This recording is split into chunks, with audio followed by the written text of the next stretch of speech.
بسم اللہ الرحمن الرحیم۔ ڈسکور اوریجنل کے معزز ناظرین، السلام علیکم۔ اب کس نمبر 648 ملاحظہ فرمائیں۔ وہ تو چھوٹا لڑکا ہے سکندر خان، تم اٹھا سکتا ہے اس کا باپ کو بھی اٹھا سکتا ہے تم۔ سیف اللہ مسکرانے لگا۔ میں نے کہا مجھے سوچنے دو، اپنے ساتھیوں سے مشورہ کرنے دو، اور تم بھی مرجان سے بات کر لو، وہ بھی کہے گی تو میں کلیم اللہ کو لے جاؤں گا۔ ابھی پھر وعدہ کرتا ہے کچا کہ پکا؟ میں نے کہا نہیں، یہ پکا وعدہ ہے۔ صبح بتا دینا کہ مرجان کیا کہتی ہے، بلکہ میں خود پوچھوں گا اس سے۔ یہ بھی بتا دینا کہ کلیم اللہ کو کہاں لے جانا ہوگا اور کس کے حوالے کرنا ہوگا۔ بڑا مہربانی، اس نے میرا ہاتھ دبایا۔ ہم تمہارا احسان نہیں بولے گا۔ میں نے بگڑ کر کہا پھر وہی احسان کی بات، کیا میں غیر ہوں؟ وہ ہنسنے لگا۔ عجیب کھوکھلی ویران اور نوحہ خواں ہنسی تھی اس کی۔ اچھا یارا، ابھی تم اس کا چاچا ہے، ہمارا بھائی ہے، ٹھیک؟ ٹھیک، میں نے کہا۔ لیکن سیف اللہ، تم بھی ایک وعدہ کرو کہ مرجان سے زبردستی کچھ نہیں منواؤ گے۔ زبردستی؟ توبہ یارا، کیا ہم اس کو مارے گا؟ میں نے کہا نہیں، زبردستی زبان سے بھی ہوتی ہے۔ مثلاً تم اسے اپنی قسم دے دو تو وہ کیا کرے گی؟ وہ بھی جانتی ہے سکندر خان، ہم ادھر محفوظ نہیں ہے، اور ابھی تو ہم معذور آدمی ہے۔ اپنا حفاظت نہیں کر سکتا تو بیوی بچہ لوگ کو کیسے بچائے گا؟ اللہ اس کو زندگی دے، ہمارا کیا ہے، قسمت میں ہوگا تو پھر ملے گا، اپنے گھر اپنے خاندان سے۔ میں نے کہا تم تو سب کو چھوڑ آئے تھے۔ ایسے چھوڑنے سے کیا ہوتا ہے، یہ خون کا رشتہ کبھی نہیں ٹوٹ سکتا۔ ابھی ہمارا وہ چاچا بھی نہیں ہے، اس کا کوئی اولاد نہیں تھا، سارا زمین ہمارا بہن کو ملا۔ وہ بولتا ہے بھائی ادھر آؤ، اپنا حصہ لو۔ حصہ ہم کیا کرے گا یارا، یہ کافی ہے کہ اپنا لوگ بلاتا ہے، اپنا ادھر کون تھا؟ وہ سخت جذباتی ہو رہا تھا۔ غالب کچھ دیر بعد آ گیا۔ مولوی صاحب کا ابھی تک کچھ پتہ نہیں تھا کہ وہ اچانک کہاں چلے گئے تھے۔ رات کو کھانے سے فراغت پاتے ہی رابعہ اور نازو نے مرجان کو اپنے تجربات سنانے شروع کیے، تو وہ ان کی آپ بیتی کو ایسے سنتی رہی جیسے یہ جن، بھوت، چڑیلوں اور پریوں کی الف لیلوی داستان ہے۔ میں نے اور غالب نے سین میں سیف اللہ کی چارپائی کے ساتھ ہی بستر بچھا لیا تھا۔ رات گئے تک وہ اپنے گاؤں، آبا و اجداد اور ان کی رکابتوں، روایتوں، محبتوں، نفرتوں کے قصے سناتا رہا۔ اچانک وہ جو اپنوں سے خون کے سب رشتوں کو توڑ کے آ گیا تھا، اپنی عمر گزشتہ کی کتاب کا ہر وقت پلٹتے ہوئے ماضی کی جانب لوٹ گیا تھا۔ اس کی حالت بالکل اس شخص جیسی تھی جو زندگی کی آخری سرحد پر پلٹ کر دیکھے تو آرزو کے سراب کا شکار ہو جائے اور خواہشات کے طلسم کا اسیر ہو کے گزری ہوئی زندگی کی تمنا کرنے لگے کہ ایک بار اور صرف ایک بار پھر وہ سحر و شام لوٹ آئیں، وہ لوگ مل جائیں جو بچھڑ گئے تھے۔ پرانی خوشی کے جذبے اور سنسنی خیزی سے بھرپور لمحے پھر اپنے نئے پن کا احساس جگانے آ جائیں، ایک زندگی اور مل جائے تو نہ تمام حسرتیں پوری ہوں، وہ سب نہ ہوں جو ندامتوں کا قرض بنا ایک زندگی کا تجربہ دوسری بار بہتر طور پر جینے کے کام آتا ہے۔ لیکن ایسا ہوتا نہیں۔ تقدیر کی نارسائی سے ہی تدبیر کی کامیابی کا غرور ملتا ہے۔ نہ ہو مرنا تو جینے کا مزہ کیسا؟ میں سیف اللہ کی ذہنی کیفیت کو سمجھ رہا تھا اور میرا دل غم کے احساس سے بوجھل ہو گیا تھا کہ اس کی یادوں میں محرومی کا دکھ تھا، امید کی روشنی نہیں تھی۔ وہ جانتا تھا کہ واپسی ممکن نہیں رہی۔ کلیم اللہ کو وہ آنے والے کل کے لیے اپنے سفیر کے طور پر بھیج رہا تھا کہ وہ سب جو اسے بھول چکے تھے اس کے بیٹے کو باپ کے حوالے سے جانے اور کہیں کہ وہ ہے سیف اللہ کا بیٹا، بالکل اپنے باپ پر گیا ہے نا، ہو بہو سیف اللہ کی تصویر ہے۔ نہ جانے کب سیف اللہ خاموش ہوا۔ میں اس کی باتیں سنتے سنتے اپنے خیالوں کی دنیا میں پرواز کرنے لگتا تھا۔ گل اور محسن کے ساتھ کیا ان کا جہاز لاہور کے ہوائی اڈے پر اتر گیا ہوگا؟ کراچی سے ان کو لاہور کی فلائٹ مل گئی ہوگی؟ اس وقت وہ کہاں ہوں گے؟ منظر کے گھر میں یا کراچی میں اکرام شیخ کے ساتھ اس کی ٹیکسی میں پھر رہے ہوں گے؟ اسے وہ سب بتا رہے ہوں گے جو ہم سب پر بیتی۔ اچانک غالب نے کہا یار، ہم نے محسن سے وعدہ کیا تھا کہ اسے منظر کے گھر فون کریں گے۔ بھولا تو میں بھی نہیں ہوں یار، مگر مسئلہ یہ ہے کہ فون کہاں سے کریں، کیسے کریں؟ ہاں، اس کے لیے تو باہر جانا پڑے گا، بہت دور جانا پڑے گا، میں نے کہا، اور کوئی ایسا فون تلاش کرنا پڑے گا جس کا مالک ہمیں غیر بنگالی سمجھنے کے باوجود فون کرنے کی اجازت دے دے۔ اور وہ بھی کراچی۔ ہم انگریزی میں بات کر سکتے ہیں، لہجے کو پھر بھی نہیں چھپا سکتے۔ بنگالی اور طرح سے انگریزی بولتے ہیں، جیسے مدراسی، پٹھان یا کوئی اور زبان بولنے والے۔ غالب نے کہا، اس سے تو یہ معلوم ہو جاتا کہ وہ خیر و عافیت کے ساتھ منزل پر پہنچ گئے ہیں۔ منزل ہے کہاں تیری اے لالائے صحرائی؟ جب سفر کا آغاز کیا تھا تو منزل کا مفہوم کچھ اور تھا، آج منزل کا مطلب ہے مقام، آغاز سفر۔ پس ثابت ہوا کہ مسافر، راستے، منزلیں سب وقت کے ساتھ بدل جانے والی چیزیں ہیں۔ غالب نے کہا، گردش رنگ چمن ہے ماؤ سال اندلیب۔ غالب نے کہا، یہ میں نے فرمایا تھا، میں کبھی غلط نہیں فرماتا۔ میں نے کہا، مرزا غالب کی طرح صبح تک تمہارا بھی بس نام رہ جائے گا۔ سردی کا یہی حال رہا تو پہلے تمہیں ڈبل نمونیا ہوگا، پھر ڈبل کا ڈبل۔ میں خود کو ایک بہت بڑی کلفی کی طرح جمتا محسوس کر رہا ہوں۔ کچھ دیر میں دانت بجنے لگیں گے، پھر کوچ کا نکارا بجے گا۔ ایسے تو مجھے نیند نہیں آئے گی، آئی تو ہمیشہ کی نیند ہوگی۔ اس کا کوئی علاج ضروری ہے۔ غالب نے کہا، سیف اللہ کو دیکھیے اور قوت ارادی کو بطور کمبل استعمال کیجیے۔ ایمان کی حرارت سے کام چلائیے، یا فرض کر لیجیے کہ جون کا مہینہ ہے۔ میں نے مایوسی سے بند کمرے کی طرف دیکھا۔ کتنی بے مروت ہیں یہ لڑکیاں بھی، دروازے بند کر کے سو گئی ہیں مزے سے۔ غالب نے کہا، ایک تجویز ہے، پیش کرنے میں کوئی حرج نہیں۔ غالب نے کہا، کائنات کے اسرار و رموز اور سائنسی نظریات پر غور فرمانے کے بعد میں اس نتیجے پر پہنچا ہوں کہ چارپائی کو دو طرح سے استعمال کیا جا سکتا ہے، پیدا ہونے کے لیے اور مرنے کے لیے نہیں۔ ایک آدمی اس کے اوپر سو رہا ہو تو دو نیچے بھی سو سکتے ہیں۔ غالب نے کہا، چاروں طرف چادر لٹک رہی ہے، براہ راست ہوا اور خنکی سے کچھ بچاؤ ہو جائے گا۔ میں نے کہا، مرزا میں شرمندہ ہوں، میں تمہاری ذہنی سطح کے بارے میں بہت غلط رائے رکھتا تھا۔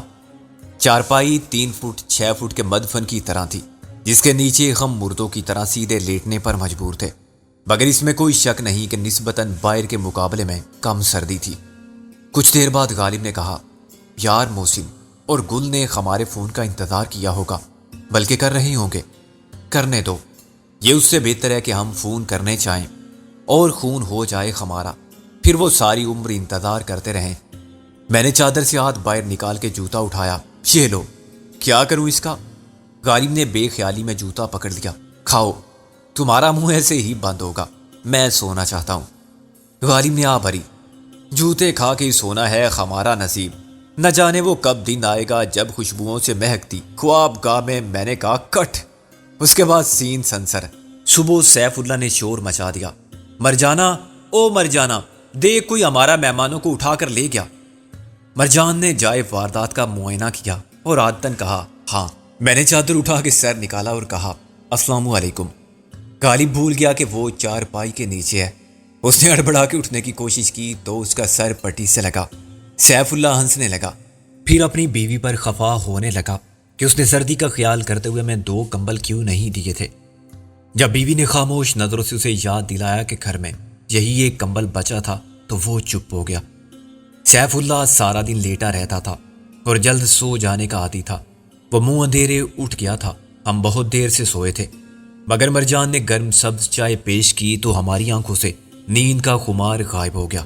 میں نے صبح وطن کا تصور کیا اور ان بے شمار صبحوں کا جو مسافرت کی مختلف منزلوں میں آئیں۔ یہ ایک اور صبح تھی جو اپنا الگ انداز رکھتی تھی، شاید نوی سفر دینے والی صبح تھی۔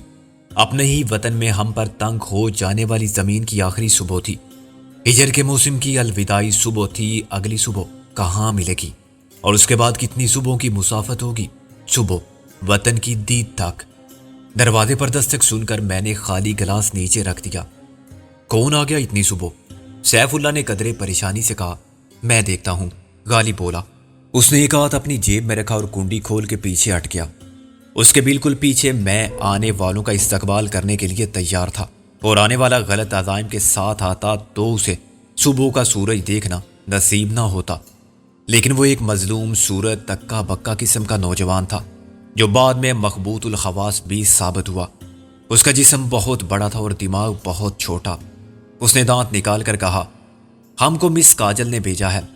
ہمارا نام تو سرمد ہے، مگر وہ ہمیں سورما کہتی ہیں۔ سورما یا سرما؟ غالب نے اس کی آنکھوں میں پائی جانے والی سرمے کی کثیر تعداد پر غور کر کے کہا، آپ کی تشریف آوری کا مقصد؟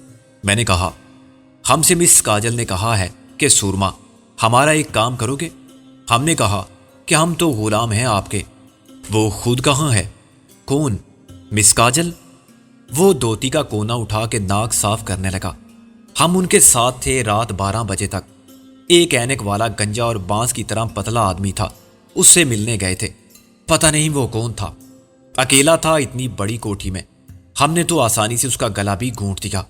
میں اچھل پڑا، کیا گلا گھونٹ دیا؟ مار دیا اسے؟ ہم نے بس گلا دبایا تھا، وہ خود ہی مار گیا۔ سورما نے یوں کہا جیسے یہ کسی کو قتل کرنے کی بات نہیں، کسی معمولی واقعے کا ذکر ہے۔ سورما، میں نے کہا، یہاں بیٹھو آرام سے، تم نشے میں تو نہیں ہو؟ اس نے سادگی سے کہا، ہم نشہ کرتے ہیں، بیڑی پیتے ہیں۔ بیڑی ہوگی آپ کے پاس؟ میں نے اسے ایک سگریٹ دی۔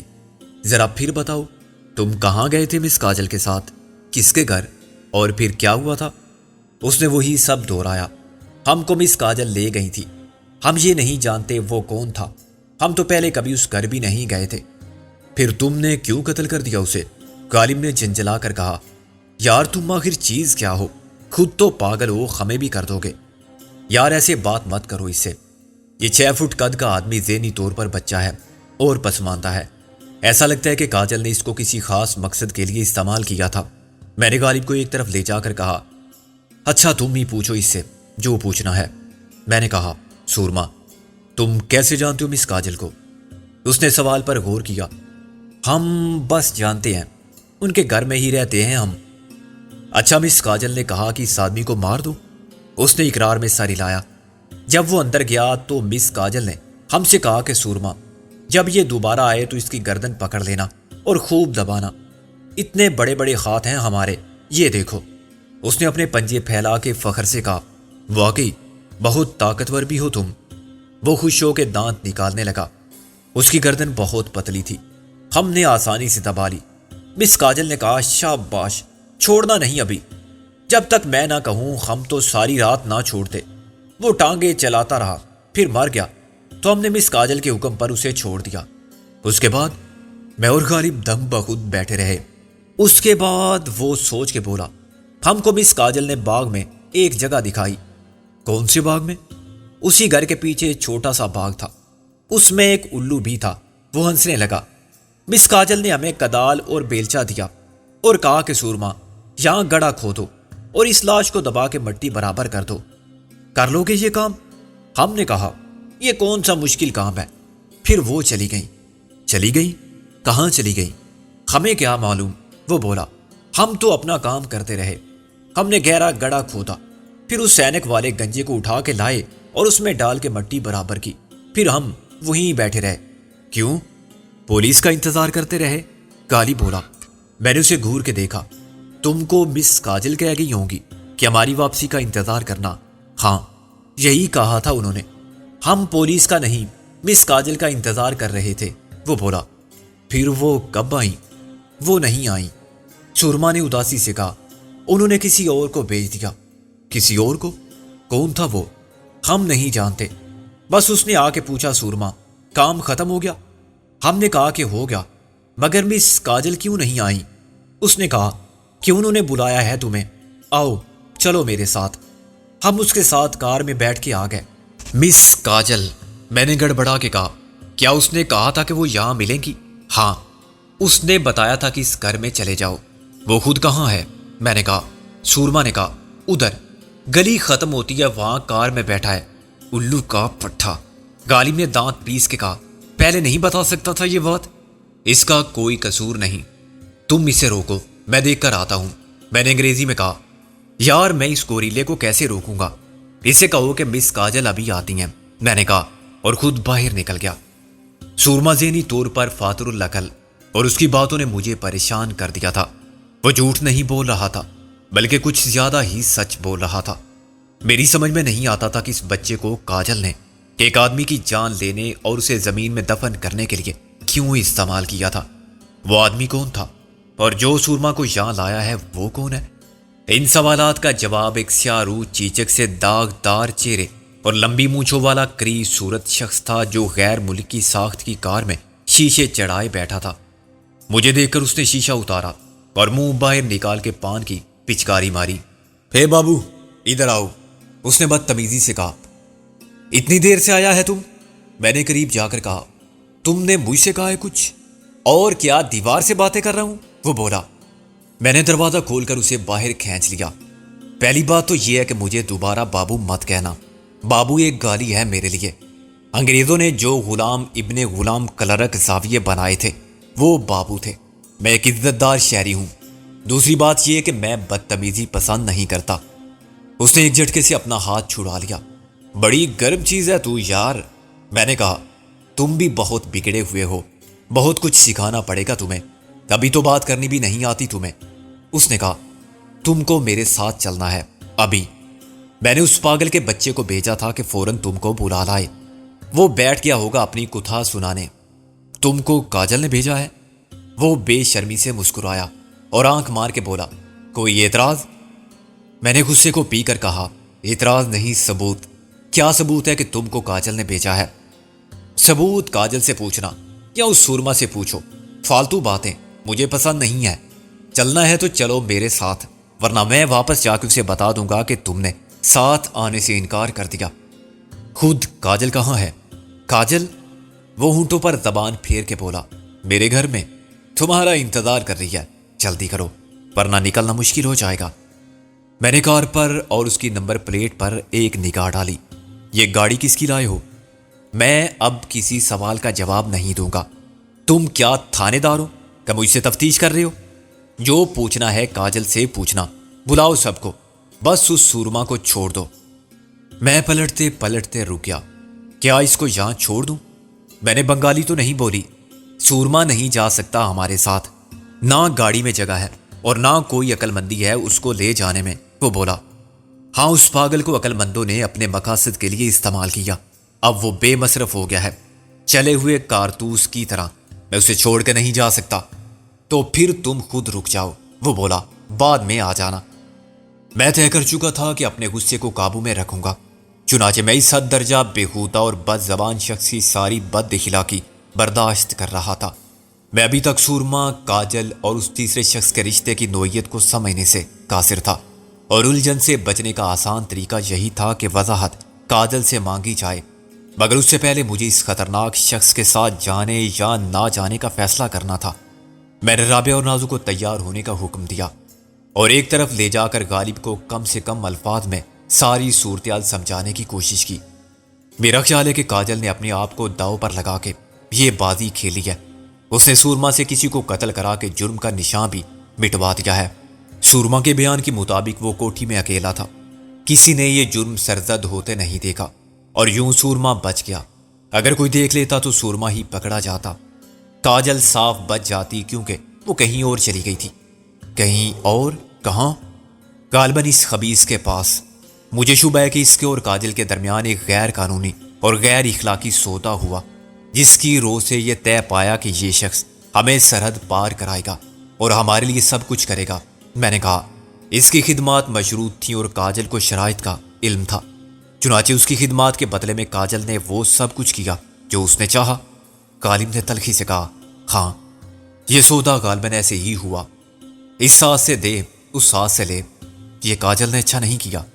اچھا کیا ہے اور برا کیا، اس کا فیصلہ کرنے والے ہم کون ہوتے ہیں؟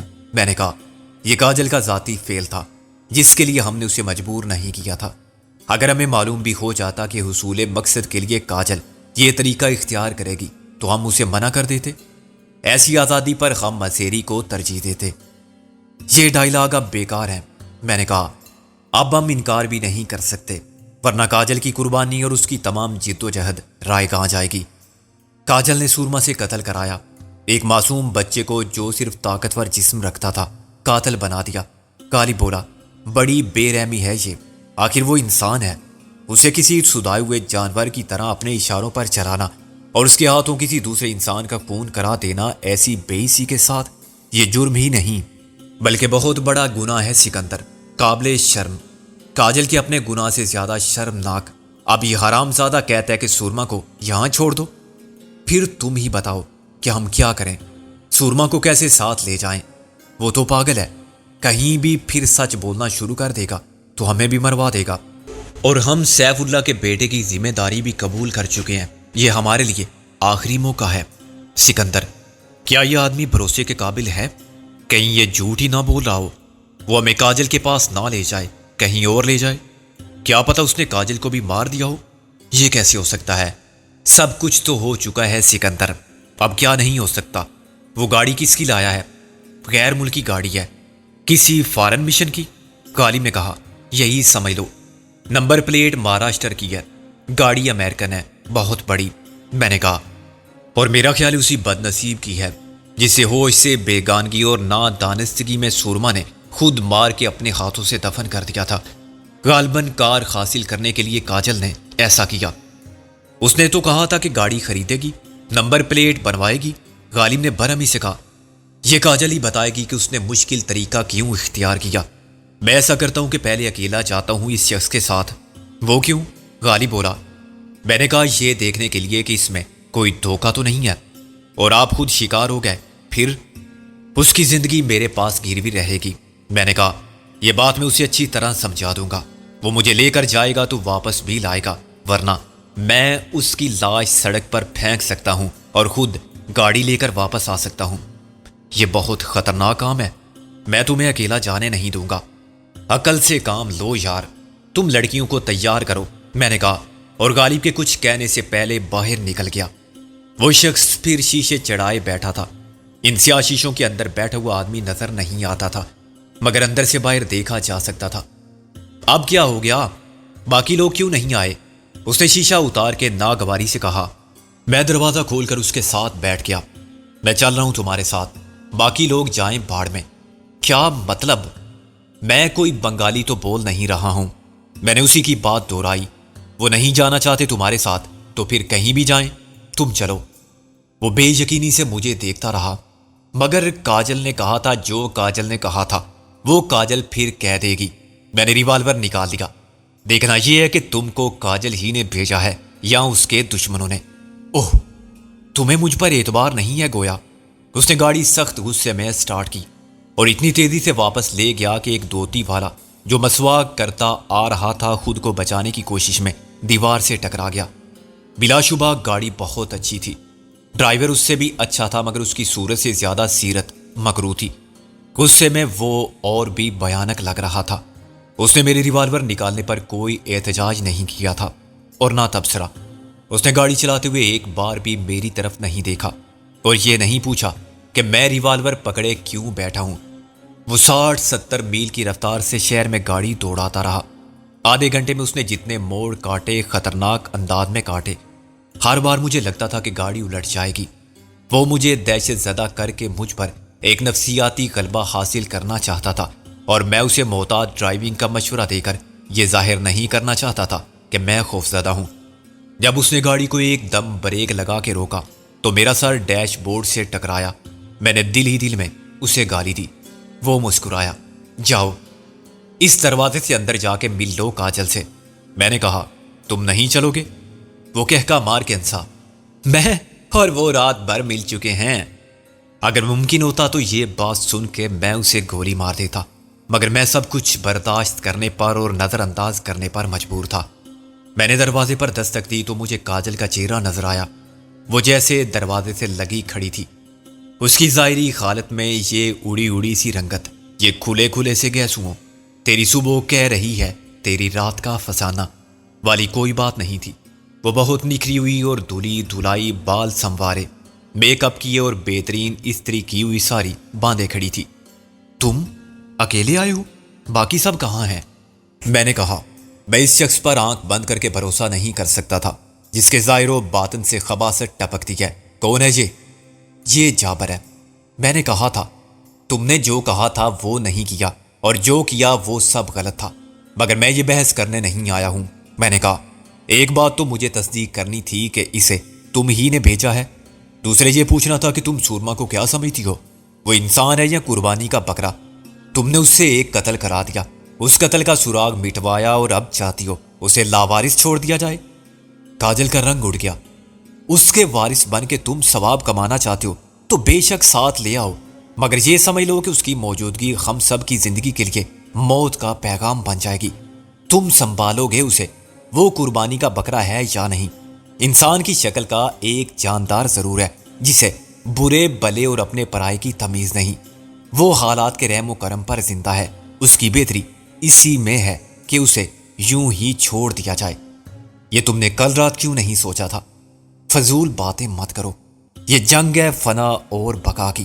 جنگ میں سب جائز ہوتا ہے۔ جنگ میں اخلاقیات کے اصول کام آتے تو وہ سب نہ ہوتا جو ہو رہا ہے، جو میرے ساتھ ہوا۔ ایک دم اس کا نروس بریک ڈاؤن ہو گیا، وہ پھوٹ پھوٹ کر رونے لگی اور پھر دڑ سے دروازہ بند کر کے بھاگ گئی۔